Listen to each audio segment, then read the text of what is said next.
Hello dear students, आइए आज की क्लास में फिर से डिस्कस करेंगे कुछ बड़े ही इंपॉर्टेंट एमसीक्यूज।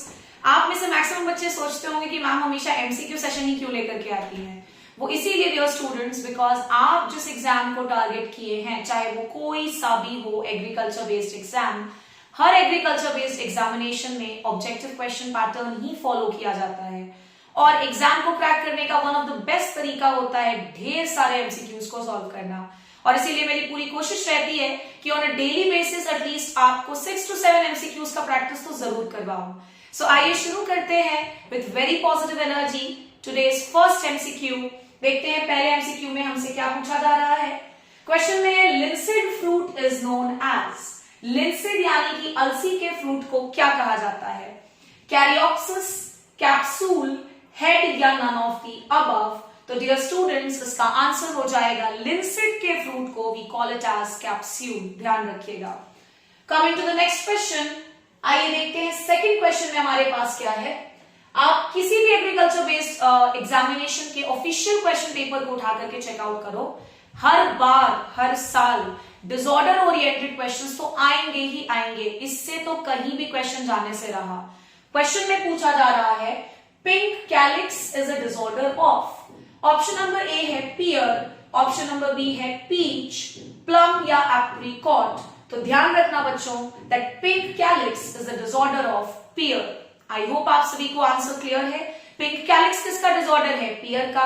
लिंसिड के फ्रूट को क्या बोलते हैं? Capsule. Coming to the next question, आइए देखते हैं नेक्स्ट क्वेश्चन में क्या है हमारे पास। ये पिंक कैलिक्स ध्यान रखिएगा पियर है ना, ऑप्शन नंबर ए, कंफ्यूज मत कीजिएगा, मैंने पीच नहीं कहा है बच्चों। Coming to the next question, question में पूछा जा रहा है apple variety red L star is. पहला ऑप्शन है क्लोनल सिलेक्शन, दूसरा ऑप्शन है चांस सीडलिंग सिलेक्शन, तीसरा ऑप्शन है mutant and the last option is none of the above. यानी कि इस पर्टिकुलर क्वेश्चन में हमें एप्पल की एक वैरायटी रेड एल स्टार के बारे में पूछा जा रहा है कि वो किस तरह की वैरायटी है। Is it a clonal selection, is it a chance seedling selection, is it a mutant or none of the above? So let me remind you that apple की red L star variety is a mutant variety। और ध्यान रखेंगे इस चीज को because mutant variety से questions आते ही आते हैं हॉर्टिकल्चर में। Coming to fourth number question, आइए देखते हैं फोर्थ नंबर के क्वेश्चन में हमारे पास क्या है। क्वेश्चन में पूछा जा रहा है potato variety suitable for diabetic patients is. इनमें से कौन सी आलू की ऐसी वैरायटी है जो डायबिटिक पेशेंट्स के लिए कोई नुकसान कॉज नहीं करता और बड़ा ही अच्छा होता है? तो आंसर आपको बता दूं that the answer will B Kufri Neelkanth. और डायबिटिक पेशेंट्स के लिए अच्छा तो है ही, साथ ही साथ ये काफी ज्यादा रिच होता है बच्चों एंटीऑक्सीडेंट्स में। ये भी पॉइंट को ध्यान में रखिएगा। पहला पॉइंट एंटीऑक्सीडेंट रिच होता है, दूसरा point that it is very suitable for diabetic patients. आइए इसके बाद आ जाते हैं फिफ्थ नंबर के क्वेश्चन पर और देखते हैं फिफ्थ नंबर के क्वेश्चन में हमारे पास क्या है। फिफ्थ नंबर के क्वेश्चन में पूछा जा रहा है IIE headquarters is at. IIE, इसका कमेंट मैं आप सभी से चाहूंगी कि what is the full form of IIE। IIE का फुल फॉर्म क्या है ये आप सभी मुझे बताएं। फिलहाल क्वेश्चन पर आ जाते हैं कि इसके हेडक्वार्टर्स कहां पर हैं। हैदराबाद, नोएडा, गुवाहाटी या ऑल ऑफ दी अबव। तो मैं आंसर आपको बता दूं और आप सभी के लिए एक क्वेश्चन भी दिया है मैंने कि मुझे कमेंट करके मैसेज करके जरूर बताएं that what is the full form of IIE। फिलहाल आंसर पर आ जाती हूं कि IIE का हेडक्वार्टर्स है बच्चों गुवाहाटी में। IIE के फुल फॉर्म के साथ साथ इस क्वेश्चन के लिए आप मुझे ये भी बताएंगे कि इस पर्टिकुलर इंस्टीट्यूट का ईयर ऑफ फॉर्मेशन क्या था, किस साल में इस पर्टिकुलर इंस्टीट्यूट का गठन किया गया, इसका भी आंसर आप सभी मुझे कमेंट करके जरूर बताइए।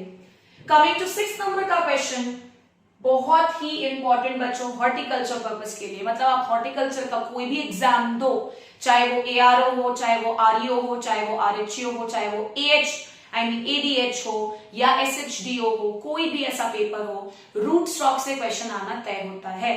क्वेश्चन में पूछा जा रहा है which is a root stock of grape? Dogridge, Karnakhatta, बहीनी या ऑल ऑफ द अबव। तो डियर स्टूडेंट्स, मैं आपको बता दूं कि ग्रेप का बहुत फेमस रूट स्टॉक है डॉगरिज। मतलब ये पूछा ही जाता है, ध्यान रखिएगा।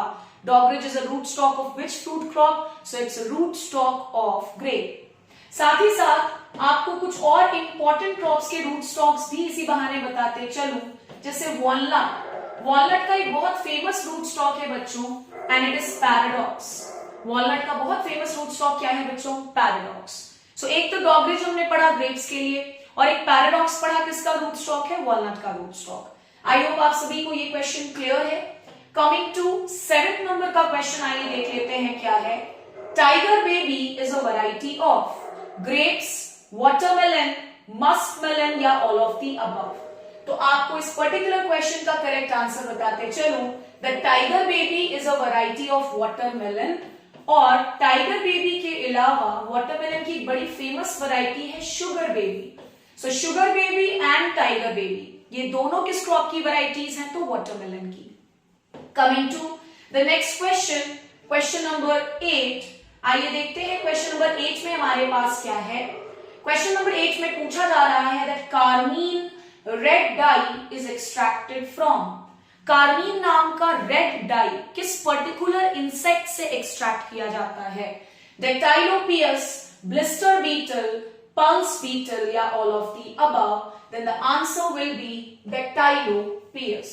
कार्मीन नाम का रेड कलर का dye is extracted from an insect which is known as डेक्टाइलोपियस।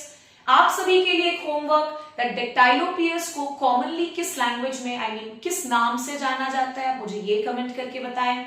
और इस डेक्टाइलोपियस का एक और बेहद इंपॉर्टेंट यूज है, मैं आप सभी से कमेंट में इस पर्टिकुलर आंसर की भी उम्मीद कर रही हूं। सो 2 क्वेश्चन, डेक्टाइलोपियस को कॉमनली क्या बोला जाता है, और what is the other use of Dactylopius? Dactylopius का एक और भी बड़ा इंपॉर्टेंट यूज है, वो भी आप सभी से कमेंट में आंसर सभी से एक्सपेक्ट कर रही हूं मैं। So please do give an answer about this.